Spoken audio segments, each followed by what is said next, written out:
to the best of your ability, and not make an excuse. Well, brother, there's too many laws. We can't keep them all. James said, if we do fall short in one part, we're guilty of all. Okay, maybe we should look at that.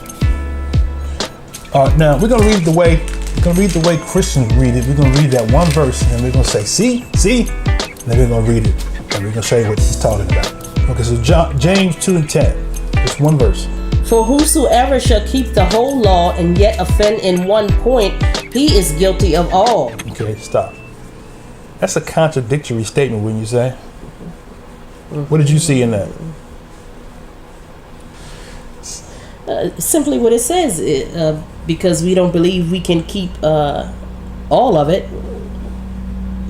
We look at it as being impossible. That's how Christians view it. Yeah, that's what the gist of it is. But look at what it says. For whosoever shall keep the whole law. Notice what he said. Keep the whole law. So if you keeping the whole law and yet offending one point, he is guilty of all.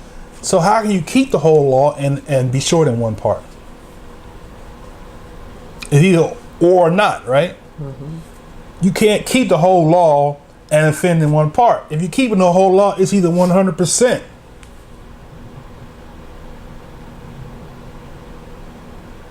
It's impossible. Think about it. You erase the religious mindset and just think what he just said. Whosoever shall keep the whole law. So this person kept the whole law. If he kept the whole law, how could he be offended in one part if he kept the whole law? Does it make sense what I'm saying?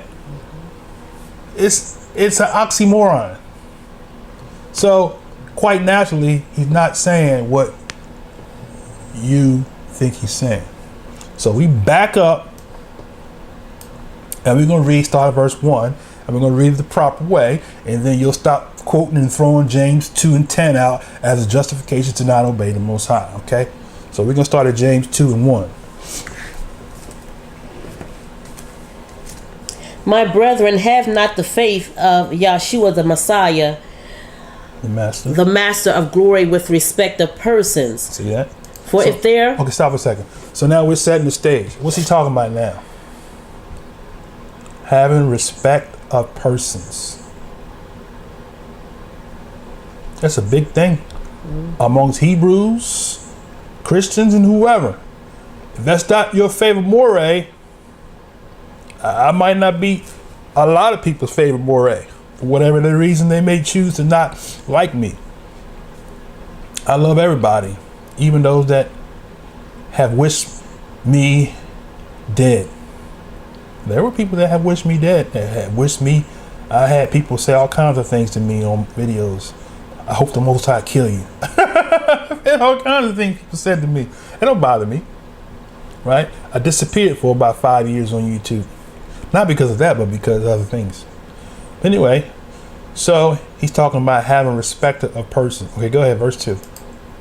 For if there come unto your assembly a man with a gold ring and goodly apparel, and there come in also a poor man in vile raiment, and ye have respect to him that weareth the gay clothing, and say unto him, sit thou here in a good place, and say to the poor, stand thou there, or sit here under my footstool, are you not then partial in yourselves, and are become judges of evil thoughts? Okay, now that's a bad translation. He don't have gay clothes. Somebody take that and run with that. See, gay, see? Wrong translation, right? But it's talking about respect of the persons, right? You see, a person's got on a magnificent. The word in Greek is lamprous, which says to be radiant, to be limpid or magnificent or sumptuous in appearance. So a person that look like they got money, they wear the fine clothes, all these, these big time designers that women buy dresses that might cost $2,000 for this dress. That's what you're talking about. You know the designers. Where St. John is one of them, isn't it? Oh, okay, go ahead. Hearken, my beloved brethren, hath not Yah chosen the poor of this world rich in faith and heirs of the kingdom which he hath promised to them that love him? But ye have despised the poor. Do not rich men oppress you and draw you before the judgment seats? Do they not blaspheme that worthy name by the which ye are called? If you fulfill the royal law according to the scripture, thou shalt love thy neighbor as thyself, ye do well. Look at that. But if ye have respect to persons, ye commit sin and are convinced of the law as transgressors. For whosoever shall keep the whole law and yet offend in one point, he is guilty of all. For he that said, do not commit adultery, said also, do not kill.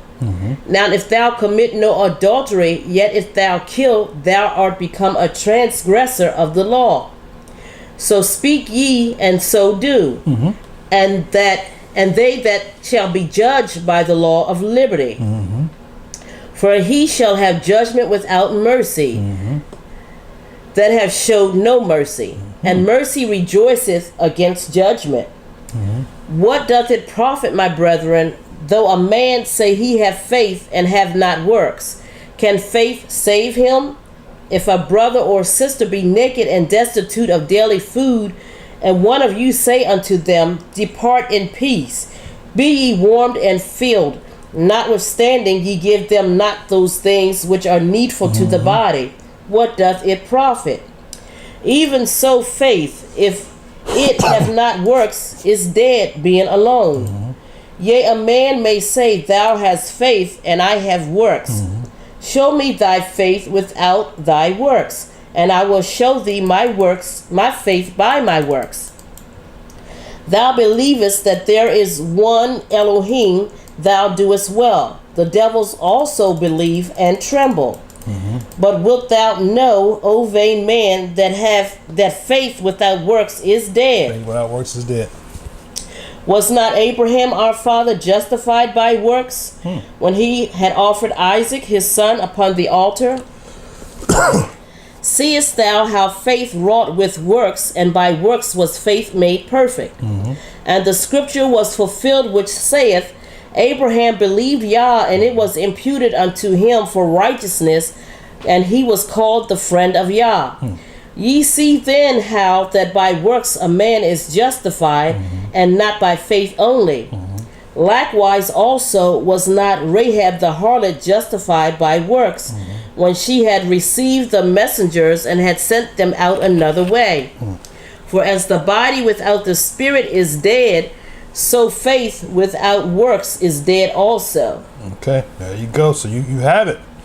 So now that whole chapter is not talking about not obeying, because at the tail end of that, he's talking about faith without works is dead. Was he talking? What was he saying to them? He was quoting the law, the book of the law, in Leviticus 19. We read that earlier, where he says, "You shall not do any unrighteousness in judgment. You shall not respect the persons of the poor, nor honor the persons of the mighty. But in righteousness you shall judge thy neighbor." So what he's saying, you got a neighbor who has a need, and you got the means to help that neighbor out. You transgressing the law. Okay. So he in no wise was saying to the Israelites, don't keep the law. He was saying, be obedient. Faith without works is dead. Right? That's all he was saying. Why was he talking about the destitute?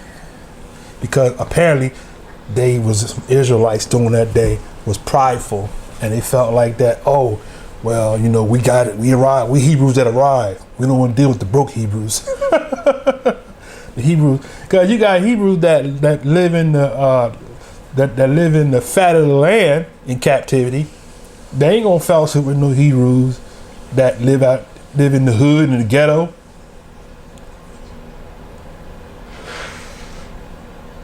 They're not gonna fellowship with them. They have a problem with those Hebrews because y'all are different stock. I went to a good high school. I went to a good college that got me a degree, you know, whatnot. I got me a nice house in a nice neighborhood. I ain't dealing with them Hebrews over there. I've arrived. I started from the bottom. Now we're here. So John, you can't use James 2:10 to say you're not supposed to keep the law. That was not what he was saying. In no way, shape, or form in that whole chapter.